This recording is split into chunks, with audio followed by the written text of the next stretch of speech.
You know, um, whenever I am asked to give a talk, I always ponder and ponder and ponder. Oh my goodness, what should I talk about now? What is going to make a difference? And invariably it usually comes back to God or love or God or oh, that's right, it's all the same thing, love. Okay, so today we're talking about love.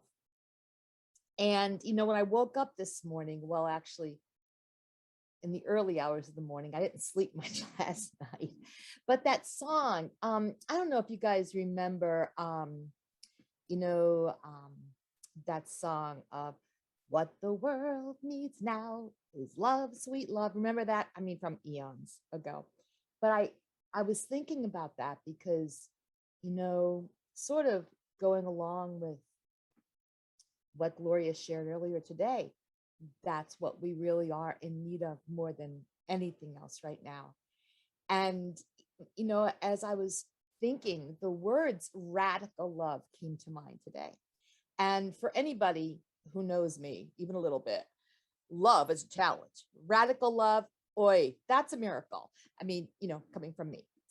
For some others, no, not so much. But, so I was thinking, and, basically, to love others under any circumstance, it's a true test of unconditional loving. And to me, that's what radical love is. It's unconditional loving. And although it like it should be simple seems like it should be simple, it's probably one of the toughest attributes to possess. And this kind of love requires unconditional love of ourselves first, so that we can have the strength of heart and mind to give the same love to another human being. And this is probably where I struggle the most. I think that, many others do too. But I think it may very well be the key to total unconditional love of all others. When we think about something that is whole and complete and thorough, radical love, it has to start from here. It has to start from us. And it's a love that is fueled by humanity and compassion and understanding.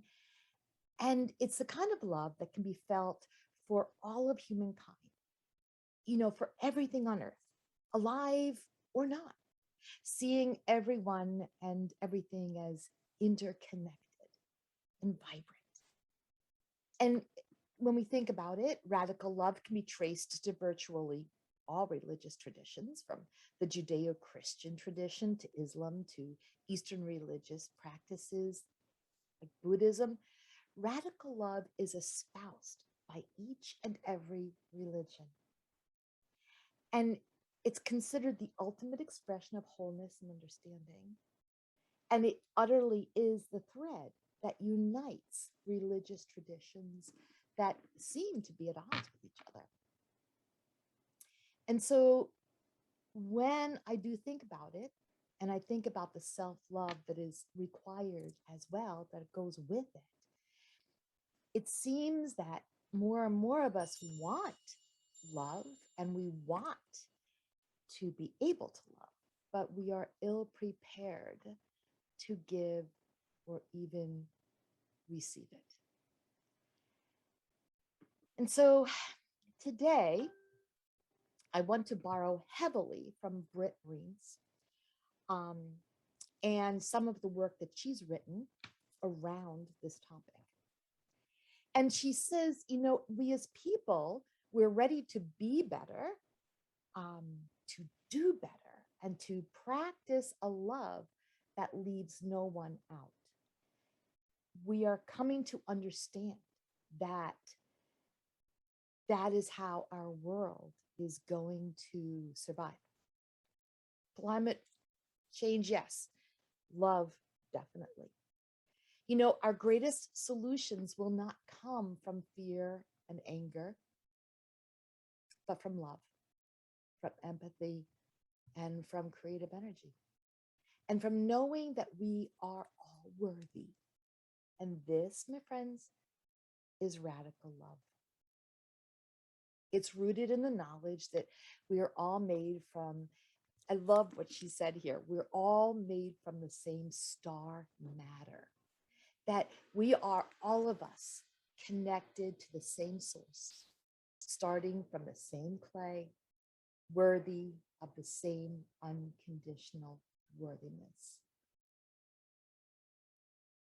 It is unconditional and it is recognition. It is free of judgment and assignment. It is an acknowledgement of inherent worth. I am the universe.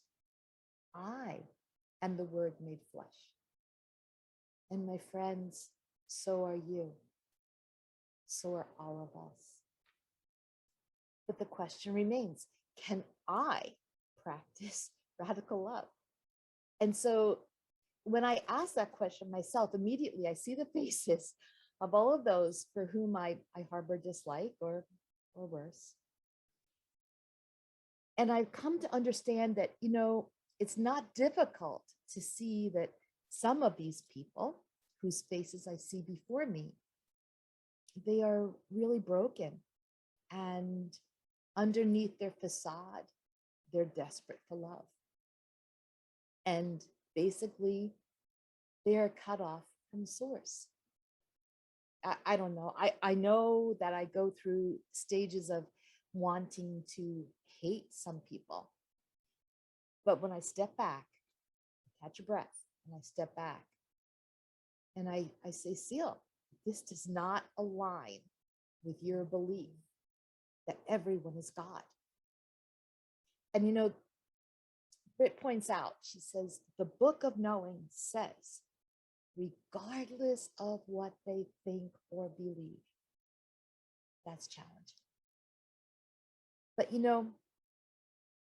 perhaps some of the people with whom I disagree, they do not see God in everyone. Or maybe they do, and that's why they believe that we can and must all act on our own instead of in one accord. But either way, others' beliefs do not change what is true, that there is a spark of creation in all of us, every single one of us. And that spark I can witness.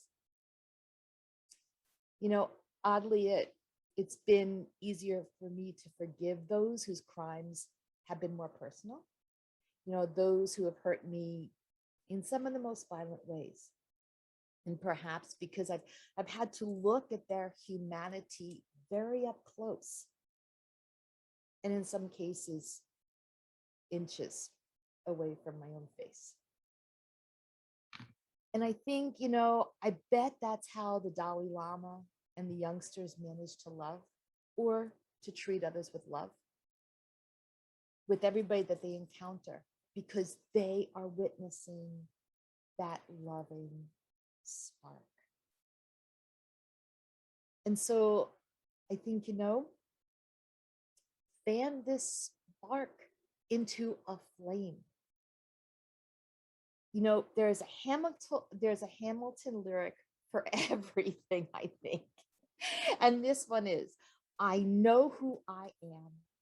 I know what I am, and I know how I serve. And if I am creation, I am worthy. That's a good thought. I believe humanity is called to be open to learning a whole new definition of love. A new definition of love. And what does it mean to love myself? What does it mean to love the person who hurts, who is cruel, who is cold, who is really a disappointment? And in those questions, as I ask them of myself, I ask you to consider, what definition of love do you allow? Think about that.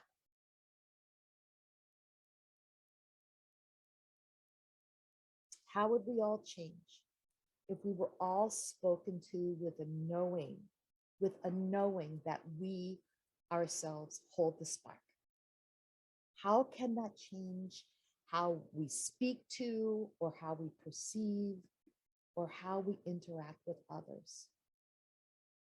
I like to think that I would treat them with love, confidence, respect, and patience.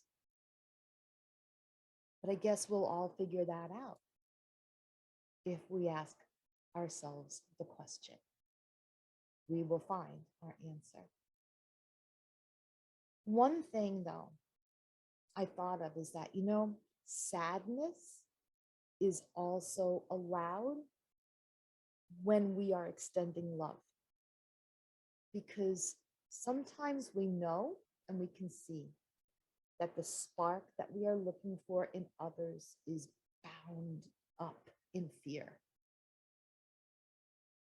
And that is where we're called for compassion, which is part of the building blocks of love. Years ago, I was working in a hostile workplace environment, and I just did not want to go back to school in the fall. And yet, I would keep repeating to myself, love it through, Seal, love it through. I was taught that early on, to love it through. But I couldn't remember that in those moments. And so I tattooed it to my wrist. It was my personal sticky note, if you will. But even as I sat there in that chair and the artist was putting the ink into my arm, I had a fear. I was afraid that this tattoo would call people to judge me. Is she really loving it through? And I felt like I would be open to judgment. And then I just had to look at that fear, and I listened to it, and I just decided to observe it without judgment. And I realized that I can't demand others' love. I can't demand others' love, but I can try to be more empathetic in giving of my own. And so at best, I can tell others what I'm doing because I've been given the urge to once again write what I hear from spirit, inspirational writing. And, when I do this and when I open myself up, I open myself up to a wisdom that it's from a collection of knowing that is more vast than anything that I could ever know. And to do that, in order to really be that person who receives, I have to open myself up to love, radical love. And I know that this feels dangerous, because surely we're going to let people get away with evil. Oh, at least that was my thought. But I have to remind myself every day that love is not a weakness. In fact, it's a superpower because it lets us see the fear that binds up another in love, and it opens us to wisdom. I can only tell you that I am called to face my worth in love. And this is born not of my struggle to save the world and be a superpower, but my struggle to save myself. I've been in my life, I've been so angry at myself from not being thinner, more beautiful, stronger, harder working, more successful, name it. Okay, name it. And that anger with myself has turned to anger and resentment at other people for being well liked or better or more talented. It comes out in jealousy. And when I have learned to love all of us, because we all bring something to the table that the rest of us need, And that's where we're all connected. That your holiness is the holiness that I share in. And your spark of life is the same spark of life that is in me. And your celebration is mine, and mine is yours. And when I remember this, and when I remember to employ this thinking, I am breaking a cycle. I am breaking the cycle. And I am daring to love, sometimes in spite of myself. But today I can say sometimes because of myself. Because I am the divine incarnate. And I am part of a global consciousness, a product of and a part of the universe. And I am made of the planets and the stars and the black holes and the galaxies. My friends, so are you.